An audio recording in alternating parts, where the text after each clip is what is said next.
अस्सलाम वालेकुम काश्तकार भाइयों, कैसे हैं आप सब लोग। आज मैं बात करने वाला हूँ कपास की फसल पे।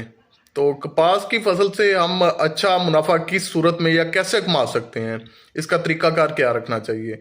तो जो मेरी नज़र में जो बात आ रही है वो सबसे पहले यही है कि अगेती काश्त से हमें कुछ बच सकता है। अगर हम मौसमी काश्त की तरफ जाते हैं तो मौसमी काश्त में जो हमारा क्लाइमेट चेंज हो जाता है, तो मौसमी काश्त में हमें जो सबसे ज़्यादा मसाइल का सामना करना पड़ता है, उन मसाइल में सबसे ये पहली बात तो ये है कि हमारा टेम्परेचर इतना हाई लेवल का हो जाता है कि वो हमसे किसी सूरत भी कंट्रोल नहीं हो पाता। दूसरा, सफ़ेद मक्खी और पिंक बॉलवर्म यानी गुलाबी सुंडी जो है उसका इतना शदीद अटैक हो जाता है। जो सफ़ेद मक्खी है ये तो बिल्कुल किसी सूरत भी कंट्रोल नहीं होती, चाहे उस पर हम अच्छे से अच्छे जहर इस्तेमाल कर लें, कुछ भी कर लें। यूं समझ लें कि ये 2 नंबर पेस्टिसाइड ने हमारी जो कपास की फसल है इसको बिल्कुल तबाह करके रख दिया है। एक तो हमें पेस्टिसाइड 2 नंबर मिल जाती है, और दूसरा ये जो हुकूमती तर्ज अमल है जिसमें हमें मुनासिब रेट नहीं मिल पाता। अगर फसल हमारी किसी हद तक अच्छी हो भी जाती है तो हमें मुनासिब रेट नहीं मिलता। तो इन दोनों चीज़ों ने हमें हमारी जो कॉटन की फसल है इसको तबाह करके रख दिया है। तो जो लोग अभी ये फरवरी या मार्च में काश्त करेंगे, कुछ लोगों ने ऐसे टनल में भी काश्त की हुई है, टनल में लगाते हैं और उसके बाद पौधों को शिफ्ट करना शुरू कर देते हैं।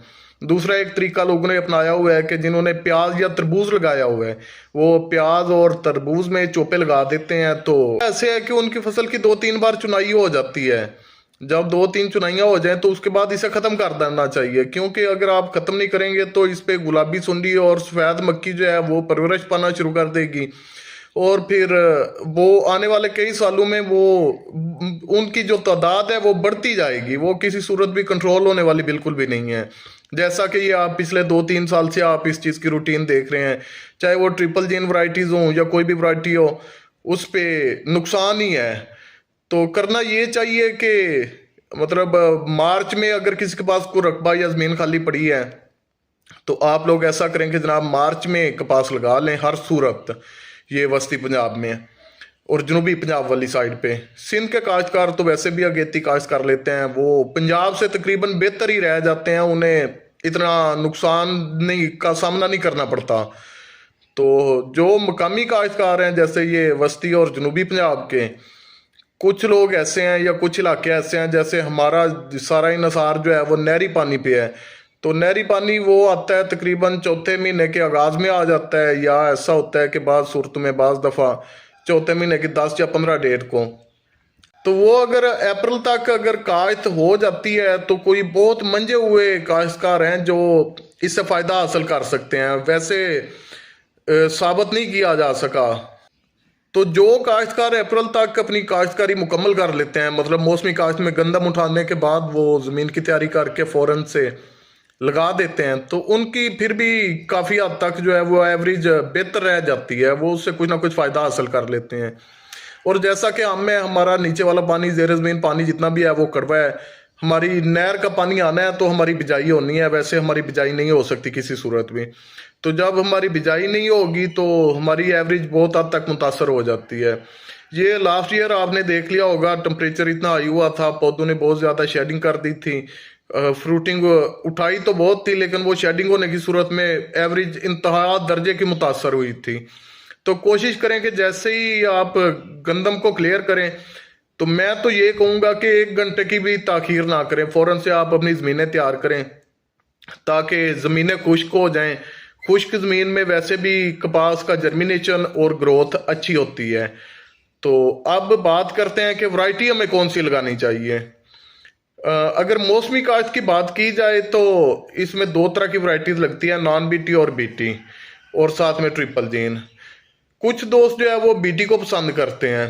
अगर तो आपका टेम्परेचर किसी सूरत मुनासिब रह जाता है, मतलब वो 35, 40 या 45 तक अगर टेम्परेचर रह जाता है तो ट्रिपल जीन आपको अच्छा खासा प्रॉफिट दे जाएगी। उस ट्रिपल जीन लगाने का फ़ायदा, सबसे पहला ये फ़ायदा होता है कि ट्रिपल जीन जो है वो उस पर ये गुलाबी सुंडी का अटैक बहुत कम होता है। बाकी वैरायटीज़, ये बीटी वैरायटीज़ की निस्बत अगर देखा जाए तो उस पे सफ़ेद मक्खी या रस चूसने वाले कीड़ों का हमला ज़्यादा ही होता है। लेकिन ये है कि अगर बीटी आप लगाएंगे तो बीटी पे लास्ट में जाके जैसे ही 8वां महीना लगता है तो जनाब उस पे वो गुलाबी सुंडी का हमला शदीद हो जाता है। और अगर एक बार गुलाबी सुंडी ने अटैक कर दिया आपकी फील्ड में तो उसे कवर करना बहुत मुश्किल हो जाता है। गुलाबी सुंडी फिर आप चाहे जितने भी अच्छे से अच्छे स्प्रे कर लें, जब एक बार वो आपके टिंडे में घुस जाएगी तो फिर वो आपसे कंट्रोल नहीं हो पाएगी। अगर देखा जाए तो गुलाबी सुंडी आपकी 70 से 80% जो है वो एवरेज को मुतासर कर सकती है।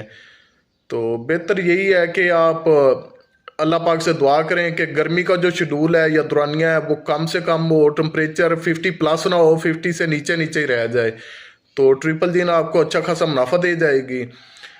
ट्रिपल जीन के अलावा कुछ दोस्त हजरात जो है वो बीटी काश्त करते हैं। बीटी भी ठीक है, लेकिन अगर बीटी पे गुलाबी सुंडी ने अटैक कर दिया, शदीद हमला हो गया गुलाबी सुंडी का, तो फिर बीटी भी बाद सूरतों में फ्लॉप हो जाती है।